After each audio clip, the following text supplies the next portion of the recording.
we have about 15 minutes to have a conversation with the panelists. I would suggest you keep your comments short. I'd like to kick it off just with one question. So we were talking about unleashing innovation and entrepreneurial potential in organizations. But we could also argue that it doesn't matter if some organizations go away and that capital is reallocated into startups or other organizations that happen to be more innovative. So why should we care about unleashing entrepreneurial potential? So if we don't care about jobs or employment or people, I guess we shouldn't. And that's, you know, there are some parts of the United States where Uber capitalism is actually the dominant theme. And in fact, that is the notion of activist investors, is their only goal is to optimize stock price. And if it includes laying off people or cutting factories, then that is the notion of capitalism. Here in Europe, that's not the primary goal, but there are different views on how that occurs. So there are downsides to doing that. Yeah, if I may, I think we should care because there is typically a delta between what these new startups and entrepreneurial organizations do and what kinds of skills the people who work for them require, and the skills that the people who get displaced have. And when you think about the amount of capital that large organizations have, they can actually preempt some of these kinds of disruptions and really decimation of communities if they think about what's coming next, if they think about investing in their people so that they essentially preempt this kind of disruption. So it's not necessarily only about keeping large organizations large or relevant, but we're actually talking about our community structure, our community fabrics. And when we think about the rise in populism and dissatisfaction and income inequality, perhaps we may not feel the impact of those things today in a severe way, but we definitely will. So we have to think about how large organizations can innovate. It's absolutely necessary, in my opinion. Any other reactions? And Alexander, if I can, just one more. I just want to riff off of that comment. In the United States, we've just seen the effect of what happens when clusters collapse because of, as you mentioned, the skill sets of the people who are unemployed don't match not only the new jobs, they can't afford to travel and buy houses in the communities that actually have those new jobs. That might be a typical American phenomenon, but it in fact is what created the politics of hopelessness in a good chunk of the United States. The cluster collapsed, there are new jobs they're unskilled for, and even if they went to Silicon Valley or New York, they couldn't afford to live there. Yeah, I would agree completely. I think ideas move very, very easily, people less so. So one of the, but the other thing I think that's important about this is that in many cases, the employees who are being disrupted, because it's the employees being disrupted, not just the devices. The employees being disrupted are actually better than the organizations that they've been a part of have allowed them to be. So my sense is that if we can take innovation and not think about it as a noun, in other words, not think about it as some group or some product or some device, but think about it as a verb, something that characterizes the way we work, literally changing the way we work. Yeah. Then I think we have an opportunity to restore some freedom to the way in which people deploy their talent. And I think it gives them a chance to fulfill some of the promise that was already seen when they were in school and when they were being hired. So my sense is that it's a revitalization of a community, not only because we can keep jobs there, but because we can make the jobs more interesting. Yeah. Very short, I think Bill mostly said what I wanted to say, but see, the large companies, large corporations for the last 200 years have been a fundamental part of the fabric of our society. And they're an integral part of, you go to school, you go to university, you have a career in maybe one or two large companies, and you retire. And it's the fact that at this point, it's not as if we have a clear understanding of what the world will look like if everyone worked in a startup. And startups will not be able to employ everyone either. They employ a very certain, very specific kind of people. So I think it's really crucial to have large organizations change with the times so that they can adapt to the newer world while simply not dying out, because I think over the next decade or so, we will really need both. We will need startups, we will need large companies. So I don't think it can just disappear one way or another. So, yeah, sure. Just one quick comment.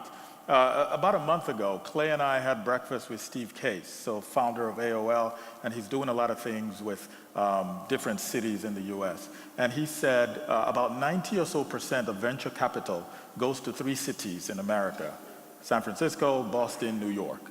And so when we talk about repurposing capital and going to startups, it essentially means all this capital is going to 3 cities, and we can't move the whole US to San Francisco, New York, or Boston. And so it does really, really matter.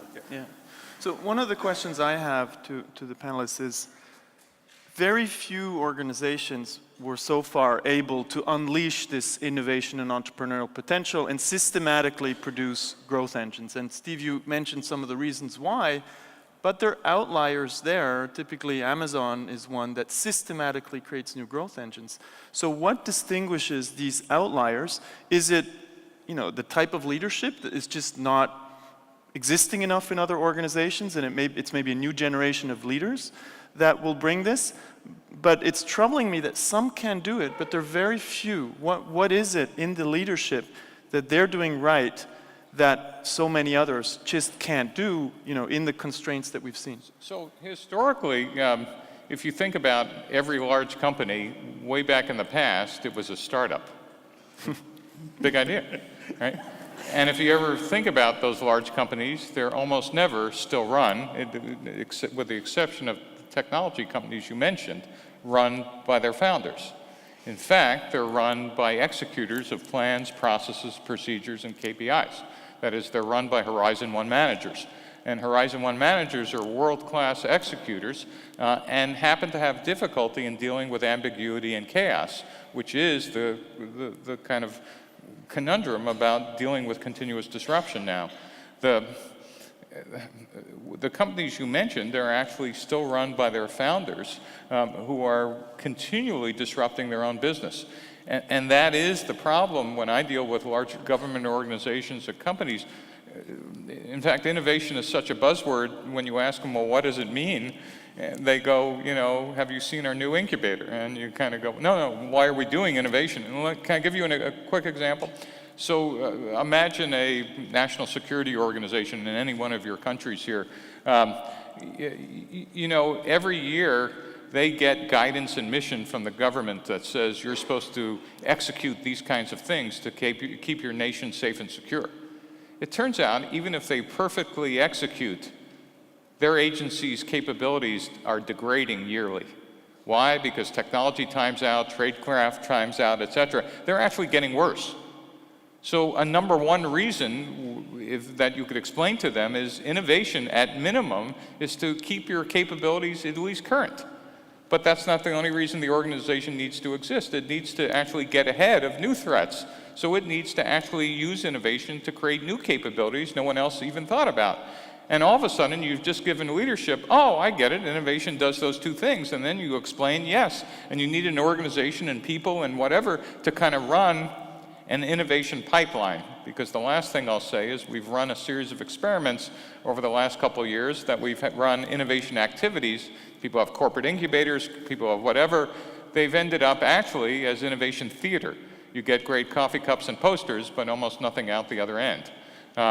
We've now understood we need to run an innovation pipeline with rigor and metrics the same as we run execution pipelines. And we now know how to do that, but it's hard. It requires, again, leadership that gets us back to the 20th century term of ambidextrous organizations. So that's an interesting observation. If we take Hire, it's also run by an entrepreneur, right, who started the organization. Now, there's some similarities there. I think it's exactly, I think there's two qualifications or characteristics I would add to the founder argument. One is that usually they've started the business because they themselves have been frustrated by customer experience, an existing customer experience.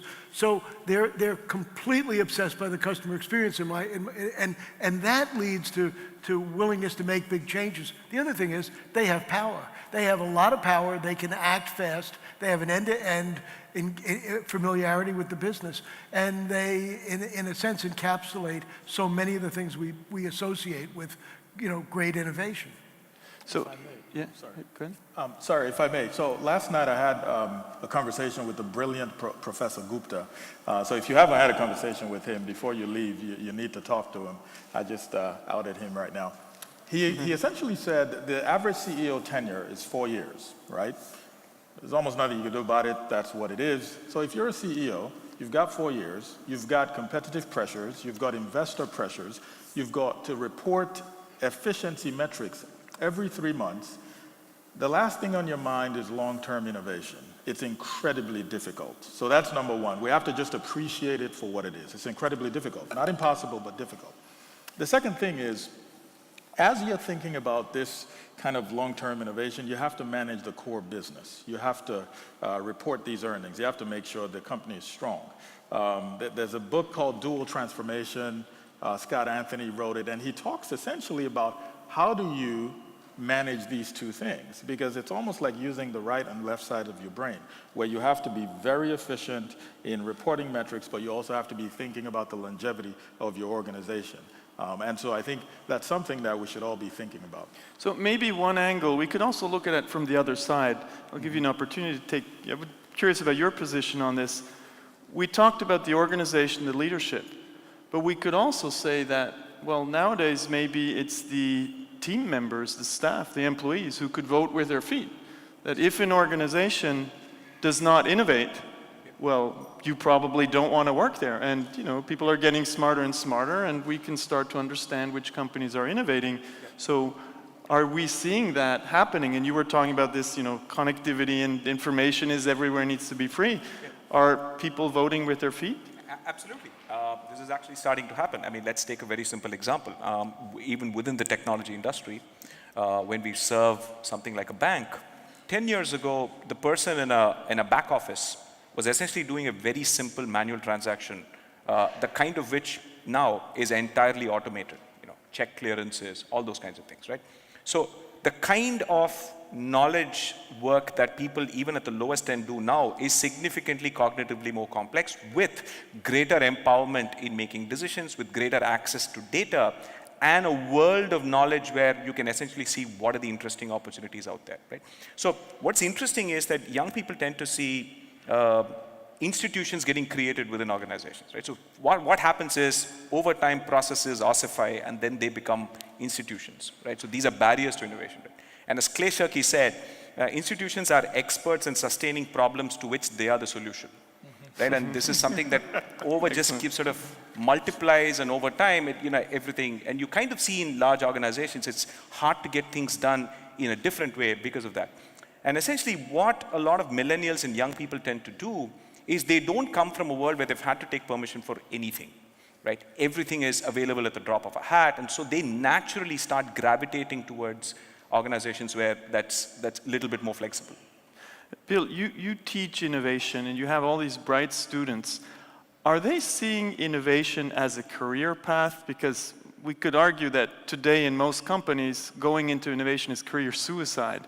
Right. So teaching these students, what's their career choice after going through this interesting topic?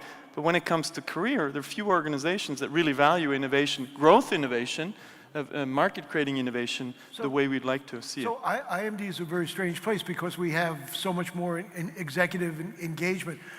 Within our MBA program, there seems to be a definite movement towards going out and starting a business or joining a startup or being an entrepreneur. And I certainly see that also in my own family. But if we look at the bulk of the people who are passing through IMD, they're mid-40s to mid-50s. They're in established, incumbent, successful market leaders.